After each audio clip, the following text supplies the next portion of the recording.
Nida Al-Jabaran has been watching the news out of Ukraine. The scenes of families pouring over the border, more than 3 million since the Russian invasion began 3 weeks and 1 day ago. I see myself in these kids.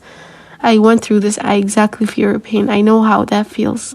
And I really hate to see other family leaving home, maybe leaving part of their hearts in there. Nida fled her home in Syria when she was just 13, so she has an idea of what's next for Ukrainian kids whose lives have changed forever in an instant. This is not an easy experience, and this is not fun, but it will definitely shape who you're going to be in the future, and it will definitely teach you a lot. Nida is one of 3 people I talked with this week about the experience of being a refugee, what it feels like, how it shapes you. I'm Viet Thanh Nguyen. He fled Vietnam when he was 4. He's now an author and professor. My name is Nida Al-Jabaran. We heard from her a moment ago. She left Syria as a 7th grader. My first name is Maiwand, and my last name is Basiri. A translator who'd worked for U.S. forces. He flew out of Kabul with his wife and son hours before the Afghan government fell to the Taliban. He loved his life there, he told me. My life was simple, beautiful life. I had a beautiful family. Simple is the same word Nida used to describe her life in Syria. It was very simple. Me, my parents, and my siblings lived outside of a village surrounded by olive trees. We would walk to school every day. It was very simple, peaceful life. Viet doesn't remember much about his life in Vietnam, but there are things that nearly 50 years later stay with him. I'm not even sure that they're real, but the fragments I have are all actually mostly related to war, like meeting an American soldier bouncing on his knee, or thinking I've seen a tank in the streets with North Vietnamese soldiers on it because our town was the first one captured in the final invasion of 1975. For many Ukrainians right now, the decision to flee has been abrupt. One day you're safe, the next you're not. We heard that sudden urgency in the stories of each of the people we talked to, including Maiwand. Tell me about the day that you left. It was very chaotic because before leaving Afghanistan, I did not want to actually come to America because I always thought that, life is not easy, especially starting everything from scratch. But provinces were falling and areas were taken over by the Taliban. So me and my family decided that I could be an easy target because I've worked so long for the American forces. But we did not know that it's going to happen so fast. Even when I got to the airport, I did not know that after 24 hours, everything will collapse. So did you know when you left that you wouldn't be going back, at least for a long time? No. I always thought, in the back of my mind, I always thought that there's a bridge that connects me back to my home country. But when I got to Doha, there I saw on the news that what's going on in Afghanistan. And that moment I thought that bridge that connects me back to my home country is destroyed for now. And you saw that where? On a TV in the airport? Or where? Yes, at the airport. I was waiting to get to another flight from Doha to DC. And at the airport, I did not have a phone to call back my parents, and I panicked. I borrowed someone else's phone, and I called them, and I said, what's going on? I want to come back. I don't want to go with my flight all the way to DC. And my parents said that don't worry, for right now, nothing is bad. And you're returning back to Kabul. It's not going to affect anything. So the better option would be to go ahead and go to America. So your instinct was, I should go home. I got to get back to Kabul. And your parents were saying, no, go, be safe. Yes. For Nida, it was war, but also a series of tragedies that pushed the family into leaving their home in Daraa, Syria. How did your family decide to leave? My family at first actually did not want to leave until one day my eldest brother got an asthma attack, and so we had to drive him to the hospital.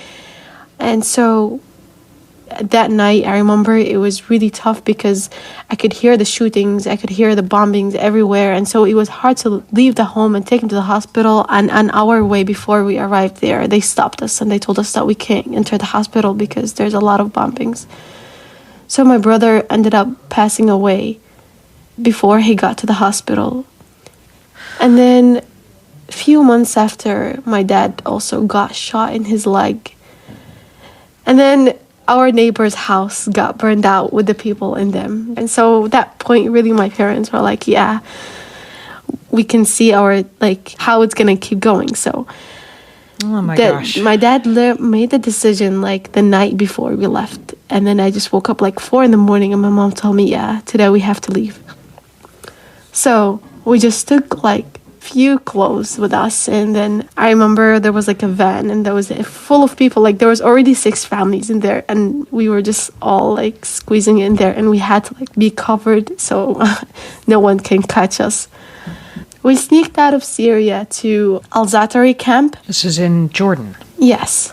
Both Nita and Viet ended up in refugee camps after they left their homes. You arrive, Fort Indian Town Gap, Pennsylvania. This is summer of 1975. What's your first memory there? What do you remember? I remember the barracks, and of course, when you're young and your parents are taking care of you and you're surrounded by other children, it can actually seem like fun, a fun kind of a camp. But of course, that wasn't the reality, and I've certainly seen photographs in retrospect of a time in those camps, and there were lots and lots of people. Our lives were completely displaced. People had lost everything, so the pictures show people just trying to adjust to their new realities when their new realities were really devastating. People who'd lost everything. That's a pretty good description for what Nita's family faced, too, in that refugee camp in Jordan. They gave us like a tent and some blankets, food, and they told us, yeah, this is your new home. And I was like, no way. This is not what I want to live. But I was thankful that I was able to escape out of the war. I was just like, at that point in my life, I was just so sad. I was like, oh, this is it. Like, I left my rest of my families. I left my cousins. I left my uncles.